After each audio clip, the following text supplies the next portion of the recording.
नमस्कार, मैं हूं स्मृति झा और आप देख रहे हैं द सूत्रधार। द सूत्रधार के इस एपिसोड में प्रस्तुत कर रहे हैं राग दरबारी उपन्यास का दूसरा भाग। कहानी अभी अपने शुरुआती दौर में है, तो हर भाग में आपका परिचय नए नए पात्रों से हो रहा है। पहले भाग में आपने सुना कि कहानी का पात्र रंगनाथ शिवपालगंज पहुंच चुका है। दूसरे भाग में शिवपालगंज के एक थाने का विवरण है। साथ ही कहानी के कुछ नए पात्रों से भी आपका परिचय होने वाला है। तो चलिए सुनते हैं कहानी का दूसरा भाग। थाना शिवपालगंज में एक आदमी ने हाथ जोड़कर दारोगा जी से कहा, आजकल होते होते कई महीने बीत गए, अब हुजूर हमारा चालान करने में देर ना करें। मध्यकाल का कोई सिंहासन रहा होगा जो अब घिसक कर आराम कुर्सी बन गया था। दारोगा जी उस पर बैठे भी थे, लेटे भी थे। यह निवेदन सुना तो सिर उठाकर बोले, चालान भी हो जाएगा, जल्दी क्या है, कौन सी आफत आ रही है। वह आदमी आराम कुर्सी के पास पड़े हुए एक प्रागैतिहासिक मोढ़े पर बैठ गया और कहने लगा, मेरे लिए तो आफत ही है, आप चालान कर दें तो झंझट मिटे। दारोगा जी भुनभुनाते हुए किसी को गाली देने लगे। थोड़ी देर में उसका यह मतलब निकला कि काम के मारे नाक में दम है। इतना काम है कि अपराधों की जांच नहीं हो पाती, मुकदमों का चालान नहीं हो पाता, अदालतों में गवाही नहीं हो पाती। इतना काम है कि सारा काम ठप पड़ा है। मोढ़ा आराम कुर्सी के पास खिसक आया। उसने कहा, हुजूर, दुश्मनों ने कहना शुरू कर दिया है कि शिवपालगंज में दिन दहाड़े जुआ होता है। कप्तान के पास एक गुमनाम शिकायत गई है। वैसे भी समझौता साल में एक बार चालान करने का है। इस साल का चालान होने में देर हो रही है। इसी वक्त हो जाए तो लोगों की शिकायत भी खत्म हो जाएगी। आराम कुर्सी ही नहीं, सभी कुछ मध्यकालीन था। तख्त, उसके ऊपर पड़ा हुआ दरी का चिथड़ा, कलमदान, सूखी हुई स्याही की दवातें, मुड़े हुए कोने वाले मटमैले रजिस्टर, सभी कुछ कई शताब्दी पुराने दिख रहे थे। यहाँ बैठकर अगर कोई चारों ओर निगाह दौड़ाता तो उसे मालूम होता वह इतिहास के किसी कोने में खड़ा है। अभी इस थाने के लिए फाउंटेन पेन नहीं बना था। उस दिशा में कुल इतनी तरक्की हुई थी कि कलम सरकंडे का नहीं था। यहाँ के लिए अभी टेलीफोन की इजाद नहीं हुई थी। हथियारों में कुछ प्राचीन राइफलें थीं जो लगता था गदर के दिनों में इस्तेमाल हुई होंगी। वैसे सिपाहियों के साधारण प्रयोग के लिए बांस की लाठी थी, जिसके बारे में एक कवि ने बताया है कि वह नदी नाले पार करने में और झटपट कुत्ते को मारने में उपयोगी साबित होती है। यहाँ के लिए अभी जीप का अस्तित्व नहीं था। उसका काम करने के लिए 2-3 चौकीदारों के प्यार की छांव में पलने वाले घोड़ा नाम की एक सवारी थी, जो शेर शाह के जमाने में भी हुआ करती थी। थाने के अंदर आते ही आदमी को लगता था कि उसे किसी ने उठाकर कई 100 साल पहले फेंक दिया है। अगर उसने अमेरिकी जासूसी उपन्यास पढ़े हों तो वह बिलबिला कर देखना चाहता कि उंगलियों का निशान देखने वाले शीशे, कैमरे, वायरलेस लगी हुई गाड़ियां, ये सब कहाँ हैं। बदले में उसे सिर्फ वह दिखता जिसका जिक्र ऊपर किया जा चुका है। साथ ही एक नंग धड़ंग लंगोट बंद आदमी दिखता जो सामने इमली के पेड़ के नीचे भंग घोट रहा होता। बाद में पता चलता कि वह अकेला आदमी 20 गांवों की सुरक्षा के लिए तैनात है और जिस हालत में जहां है वहां से उसी हालत में वह 20 गांवों में अपराध रोक सकता है। अपराध हो गया हो तो उसका पता लगा सकता है और अपराध न हुआ हो तो उसे करा सकता है। कैमरा, शीशा, कुत्ते, वायरलेस उसके लिए वर्जित हैं। इस तरह थाने का वातावरण बड़ा ही रमणीक और बीते दिनों के गौरव के अनुकूल था।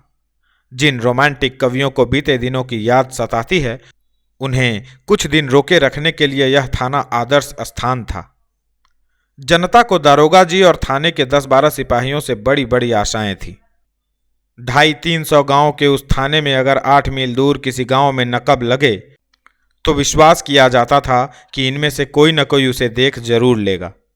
12 मील की दूरी पर अगर रात के वक्त डाका पड़े तो इनसे उम्मीद थी कि ये वहां डाकुओं से पहले ही पहुंच जाएंगे। इसी विश्वास पर किसी भी गांव में इक्का दुक्का बंदूकों को छोड़कर हथियार नहीं दिए गए थे।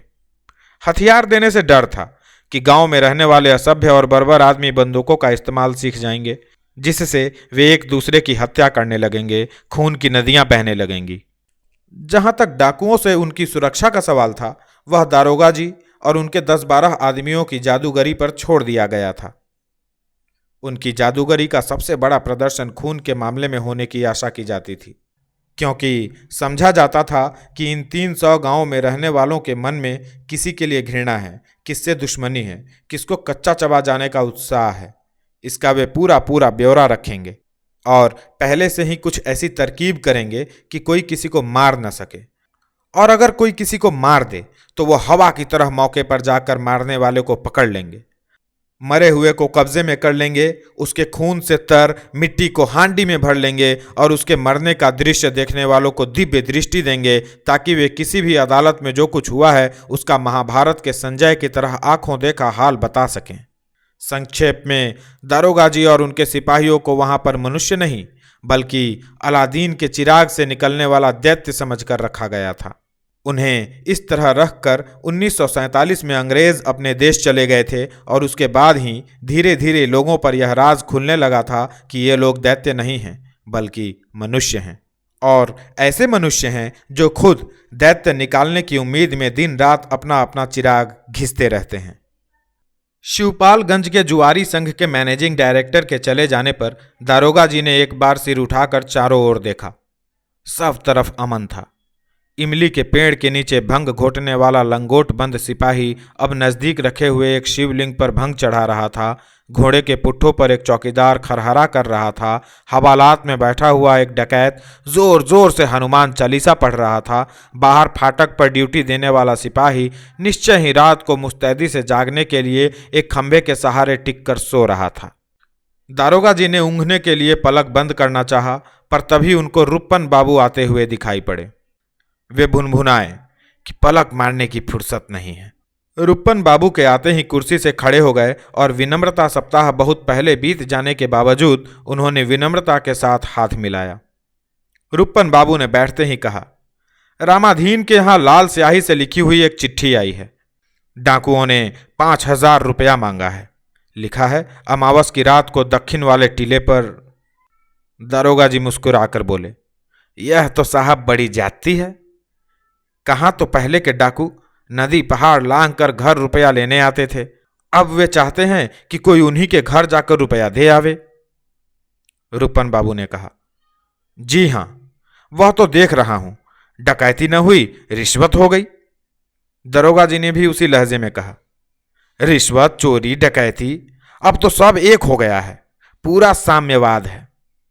रुप्पन बाबू बोले, पिताजी भी यही कहते हैं। वे क्या कहते हैं? यही कि पूरा साम्यवाद है। दोनों हंसने लगे। रुप्पन बाबू ने कहा, नहीं, मैं मजाक नहीं करता। रामाधीन के यहाँ सचमुच ही ऐसी चिट्ठी आई है। पिताजी ने मुझे इसलिए भेजा है। वे कहते हैं कि रामाधीन हमारा विरोधी है तो क्या हुआ, उसे इस तरह न सताया जाए। बहुत अच्छी बात कहते हैं, जिससे बताइए उससे कह दूं। रुप्पन बाबू ने अपनी गड्ढे में धंसी हुई आंखों को सिकोड़कर दरोगा जी की ओर देखा। दरोगा जी ने भी उन्हें घूर कर देखा और मुस्कुरा दिए। बोले, घबराइए नहीं, मेरे यहां होते हुए डाका नहीं पड़ेगा। रुप्पन बाबू धीरे से बोले, सो तो मैं जानता हूं, यह चिट्ठी जाली है। जरा अपने सिपाहियों से भी पूछवा लीजिए, शायद उन्हीं में से किसी ने लिख मारी हो। ऐसा नहीं हो सकता, मेरे सिपाही लिखना नहीं जानते। एक आध हैं जो दस्तखत भर करते हैं। रुप्पन बाबू कुछ और कहना चाहते थे, तब तक दरोगा जी ने कहा, जल्दी क्या है, अभी रामाधीन को रिपोर्ट लिखाने दीजिए, चिट्ठी तो सामने आए। थोड़ी देर दोनों चुप रहे। दरोगा जी ने फिर कुछ सोचकर कहा, सच पूछिए तो बताऊं, मुझे तो इसका संबंध शिक्षा विभाग से जान पड़ता है। कैसे? और शिक्षा विभाग से भी क्या, आपके कॉलेज से जान पड़ता है। रुप्पन बाबू बुरा मान गए, आप तो मेरे कॉलेज के पीछे पड़े हैं। मुझे लगता है कि रामाधीन के घर यह चिट्ठी आपके कॉलेज के किसी लड़के ने भेजी है। आपका क्या ख्याल है? आप लोगों की निगाह में सारे जुर्म स्कूली लड़के ही करते हैं। रुप्पन बाबू ने फटकारते हुए कहा, अगर आपके सामने कोई आदमी जहर खाकर मर जाए तो आप लोग उसे भी आत्महत्या न मानेंगे, यही कहेंगे कि इसे किसी विद्यार्थी ने जहर दिया है। आप ठीक कहते हैं रूपन बाबू, जरूरत पड़ेगी तो मैं ऐसा ही कहूंगा। मैं बख्तावर सिंह का चेला हूं, शायद आप यह नहीं जानते। इसके बाद सरकारी नौकरों की बातचीत का वही अकेला मजमून खुल गया कि पहले के सरकारी नौकर कैसे होते थे और आज के कैसे हैं। बख्तावर सिंह की बात छिड़ गई।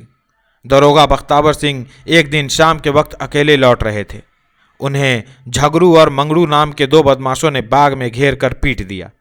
बात फैल गई, इसलिए उन्होंने थाने पर अपने पिट जाने की रिपोर्ट दर्ज करा दी। दूसरे दिन दोनों बदमाशों ने जाकर उनके पैर पकड़ लिए। कहा, हुजूर माई बाप हैं, गुस्से में औलाद माँ बाप से नालायकी कर बैठे तो माफ किया जाता है। बख्तावर सिंह ने माँ बाप का कर्तव्य पूरा करके उन्हें माफ कर दिया। उन्होंने औलाद का कर्तव्य पूरा करके बख्तावर सिंह के बुढ़ापे के लिए अच्छा खासा इंतजाम कर दिया। बात आई गई हो गई, पर कप्तान ने इस पर ऐतराज किया। तुम अपने मुकदमे की जांच कामयाबी से नहीं करा सका तो दूसरे को कैसे बचाएगा? अंधेरा था तो क्या हुआ? तुम किसी को पहचान नहीं पाया तो तुमको किसी पर शक करने से कौन रोक नहीं सकता? तब बख्तावर सिंह ने 3 आदमियों पर शक किया। उन तीनों की झगड़ू और मंगड़ू से पुश्तैनी दुश्मनी थी। उन पर मुकदमा चला। झगड़ू और मंगड़ू ने बख्तावर सिंह की ओर से गवाही दी, क्योंकि मारपीट के वक्त वे दोनों बाग में एक बड़े ही स्वाभाविक कारण से, यानी पखाने की नीयत से आ गए थे। तीनों को सजा हुई। झगड़ू मंगड़ू के दुश्मनों का यह हाल देखकर इलाके की कई औलादें बख्तावर सिंह के पास आकर रोज प्रार्थना करने लगीं कि माई बाप, इस बार हमें भी पीटने का मौका दिया जाए। पर बुढ़ापे का निबाह करने के लिए झगड़ू और मंगड़ू काफी थे। उन्होंने औलादे बढ़ाने से इनकार कर दिया। रूपन बाबू काफी देर हंसते रहे। दरोगा जी खुश होते रहे कि रूपन बाबू एक किस्से में ही खुश होकर हंसने लगे हैं, दूसरे की जरूरत नहीं पड़ी। दूसरा किस्सा किसी दूसरे लीडर को हंसाने के काम आएगा। हंसना बंद करके रूपन बाबू ने कहा, तो आप उन्हीं बख्तावर सिंह के चेले हैं? था, आजादी मिलने के पहले था, पर अब तो हमें जनता की सेवा करनी है, गरीबों का दुख दर्द बांटना है, नागरिकों के लिए। रूपन बाबू उनकी बांह छूकर बोले, छोड़िए, यहां मुझे और आपको छोड़कर तीसरा कोई भी सुनने वाला नहीं है। पर वे ठंडे नहीं पड़े। कहने लगे, मैं तो यही कहने जा रहा था कि मैं आजादी मिलने के पहले बख्तावर सिंह का चेला था, अब इस जमाने में आपके पिताजी का चेला हूं। रूपन बाबू विनम्रता से बोले, यह तो आपकी कृपा है, वरना मेरे पिताजी किस लायक हैं। वे उठ खड़े हुए। सड़क की ओर देखते हुए उन्होंने कहा, लगता है रामाधीन आ रहा है, मैं जाता हूं, इस डकैती वाली चिट्ठी को जरा ठीक से देख लीजिएगा। रूपन बाबू 18 साल के थे। वे स्थानीय कॉलेज की 10वीं कक्षा में पढ़ते थे। पढ़ने से, और खास तौर से 10वीं कक्षा में पढ़ने से उन्हें बहुत प्रेम था, इसलिए वे उसमें पिछले 3 साल से पढ़ रहे थे। रूपन बाबू स्थानीय नेता थे। उनका व्यक्तित्व इस आरोप को काट देता था कि इंडिया में नेता होने के लिए पहले धूप में बाल सफेद करने पड़ते हैं। उनके नेता होने का सबसे बड़ा आधार यह था कि वे सबको एक निगाह से देखते थे। थाने में दरोगा और हवालात में बैठा हुआ चोर दोनों उनकी निगाह में एक थे। उसी तरह इम्तिहान में नकल करने वाला विद्यार्थी और कॉलेज के प्रिंसिपल उनकी निगाह में एक थे। वे सबको दयनीय समझते थे, सबका काम करते थे, सबसे काम लेते थे। उनकी इज्जत थी कि पूंजीवाद के प्रतीक दुकानदार उनके हाथ सामान बेचते नहीं, अर्पित करते थे, और शोषण के प्रतीक इक्के वाले उन्हें शहर तक पहुंचाकर किराया नहीं, आशीर्वाद मांगते थे। उनकी नेतागिरी का प्रारंभिक और अंतिम क्षेत्र वहां का कॉलेज था, जहां उनका इशारा पाकर सैकड़ों विद्यार्थी तिल का ताड़ बना सकते थे और जरूरत पड़े तो उस पर चढ़ भी सकते थे। वे दुबले पतले थे, पर लोग उनके मुंह नहीं लगते थे। वे लंबी गर्दन, लंबे हाथ और लंबे पैर वाले आदमी थे। जननायकों के लिए उल जलूल और नए ढंग की पोशाक अनिवार्य समझकर वे सफेद धोती और रंगीन बूशर्ट पहनते थे और गले में रेशम का रुमाल लपेटते थे। धोती का कोंच उनके कंधे पर पड़ा रहता था। वैसे देखने में उनकी शक्ल एक घबराए हुए मरियल बछड़े की सी थी, पर उनका रौब पिछले पैरों पर खड़े हुए एक हिनहिनाते घोड़े का सा जान पड़ता था।